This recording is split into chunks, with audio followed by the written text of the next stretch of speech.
2025 সালেও কিন্তু এই ফোনটার ক্রেজ থাকবে। ফোনটা হচ্ছে মটোরোলা, একটা ছোটো মস্তান। ফোনটার নাম হচ্ছে মটোরোলা এজ 50 নিউ। তো একে ছোটো মস্তান কেন বললাম? মস্তান হচ্ছে এর স্পেসিফিকেশন, মানে স্পেসিফিকেশন মিলে এই ফোনটাকে মস্তান বানিয়ে দিচ্ছে। এবং ছোট বলছি এর কারণ হচ্ছে এর কম্প্যাক্ট সাইজ। শুরু করবো ডিসপ্লে দিয়ে। তো ফোনটার মধ্যে রয়েছে 6.4 ইঞ্চির একটা super HD display, LTPO display. এতে রয়েছে 3000 নিটস পিক ব্রাইটনেস, মানে আউটডোরে ভিজিবিলিটি যথেষ্ট ভালো এবং কন্টেন্ট কনজিউম করতে কোনো সমস্যা হবে না। অলওয়েজ অন ডিসপ্লে এখানে সিস্টেম দেওয়া রয়েছে। ডার্ক ফুল ব্ল্যাক তোমরা এখানে দেখতে পাবে, অ্যামোলেড ডিসপ্লের মতোই। এবং মিলিটারি গ্রেডের একটা ডিসপ্লে, মানে প্রোটেকশনটা কিন্তু যথেষ্ট খুব ভালো কোম্পানি। মিলিটারি গ্রেড যখন প্রোটেকশন ইউজ যখন কোম্পানি বলে, তার মানে প্রোটেকশনটা কিন্তু যথেষ্ট ভালো রয়েছে এখানে। তো ডিসপ্লে নো ডাউট এখানে দারুণ সুন্দর ডিসপ্লে তোমরা মটোরোলা তরফ থেকে দেখতে পাবে।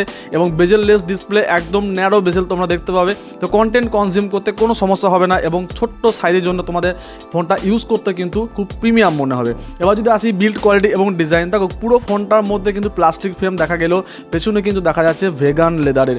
তো মটোরোলা ব্যাক টু ব্যাক যে ফোনগুলো লঞ্চ করছে সেখানে কিন্তু প্রিমিয়াম কোয়ালিটির ভেগান লেদারই তারা ইউজ করছে। এবং এখানে 4টে কালার কম্বিনেশন রয়েছে, তার মধ্যে একটা হচ্ছে ভেগান লেদার ছাড়া এবং 3টে কালার হচ্ছে ভেগান লেদার দিয়ে। তো যারা ভেগান লেদার ইউজ করতে চাও তারা ভেগান লেদারের ভেরিয়েন্টটা নেবে, বা প্লাস্টিক যারা ব্যাগ চাও তারা প্লাস্টিক ব্যাগও নিতে পারো, তাদের ইউজারের উপর নির্ভর করছে। তো ফোনটা শুধুমাত্র ডিসপ্লে কোয়ালিটি বা বিল্ড কোয়ালিটি বা ডিজাইনটাই ভালো তাই শুধু নয়, ফোনটা যে সফটওয়্যার সেটা নিয়ার বাই স্টক অ্যান্ড্রয়েড। তো কোনো ফালতু ব্লটার অ্যাপ তোমরা এখানে দেখতে পাবে না, কিছু কাস্টমাইজ মটোরোলা তরফ থেকে থাকবে এবং 5 বছরের অ্যান্ড্রয়েডের আপডেটের গ্যারান্টি কোম্পানির তরফ থেকে দেওয়া হয়েছে। এবং মটোরোলা যদি বলি ডুয়েল স্পিকার ডলবি অ্যাটমস, দারুণ সুন্দর, কারণ মটোরোলাকে এই প্রাইস সেগমেন্টে সাউন্ড কোয়ালিটিতে বিট করা প্রায় অসম্ভব, বিশেষ করে এই ফোনটার যে সাউন্ড কোয়ালিটি। তো ফোনটার যে এত স্পেসিফিকেশন, এত কিছু ফিচার্স, তো চলতে গেলে কিন্তু পারফরমেন্স একটা ভালো প্রসেসর দরকার হয়। সেটা হচ্ছে মিডিয়াটেকের ডায়মেনসিটি 7300 প্রসেসর। এই প্রসেসরটা কিন্তু হার্ড কোর গেমারদের জন্য নয়, যে তারা একদম প্রফেশনালি বা র্যান্ডাম গেম খেলবে তাদের জন্য নয়, ক্যাজুয়ালি যারা মোটামুটি গেমিং করে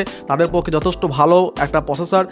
কোনো ল্যাগ বা কোনো যেটা তোমরা ফোনের মধ্যে দেখতে পাবে না, ফোন যথেষ্ট স্মুথ। এবার আসবো আমরা ব্যাটারিতে। তো এখানে তোমাদের একটু কনফিউশন লাগতে পারে যে ব্যাটারিটা এতটাই কম হলে পরে তোমরা সারাদিন কীভাবে ফোনটাকে ইউজ করবে। দেখো এর মধ্যে রয়েছে 4300 একটা এমএএচ একটা ব্যাটারি। তো মোটামুটি দেখো একদিন তো আরামসে এই ফোনটা ব্যাটারি তোমাকে ব্যাকআপ দিয়ে দেবে, কারণ এর মধ্যে রয়েছে তোমার ওয়্যারলেস চার্জিং সাপোর্ট রয়েছে। 15 ওয়াটের আউটপুট তোমরা পাবে ওয়্যারলেস চার্জিং থেকে, এবং 65 ওয়াটের একটা চার্জার রয়েছে যে ফাস্ট চার্জিং, যেখান থেকে তুমি মোটামুটি 1 ঘন্টা 20-30 মিনিটের মধ্যে ফুল চার্জ তোমরা ব্যাটারিটাকে করতে পারবে। ঠিক আছে, ক্যামেরা সেগমেন্টের ভেতরে তো এখানে বেসিক্যালি আমাদের ট্রিপল ক্যামেরা সেটআপ দেখতে পাওয়া যাবে। একটা হচ্ছে 50 মেগাপিক্সেলের সোনির LY-TIA 700Cর একটা সেন্সার দেওয়া, একটা দারুণ সুন্দর একটা মেন ক্যামেরা। তার সঙ্গে থাকছে 10 মেগাপিক্সেল টেলিফোটো লেন্স, যেটাতে তুমি 3x জুম করতে পারবে, অপটিক্যাল জুমস, এবং 30x হাইব্রিড জুম তোমরা করতে পারবে। ঠিক আছে, এবং আরেকটা রয়েছে সেটা হচ্ছে 13 মেগাপিক্সেলের একটা আলট্রা ওয়াইড ক্যামেরা, এবং এটাই কিন্তু তোমরা ম্যাক্রো ফটোগ্রাফি হিসেবে ইউজ করতে পারবে, মানে 2-in-1 একটা ক্যামেরা তোমরা বলতে পারো। এবং ফ্রন্টে থাকছে 32 মেগাপিক্সেলের একটা সেলফি ক্যামেরা।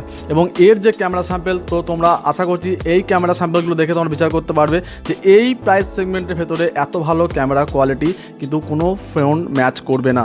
আমরা back to back Motorola H40 নিও, S30 নিও, এই যে ফোনগুলো দেখেছি তাদের থেকেও কিন্তু ক্যামেরা কোয়ালিটি এর অনেকটা ভালো।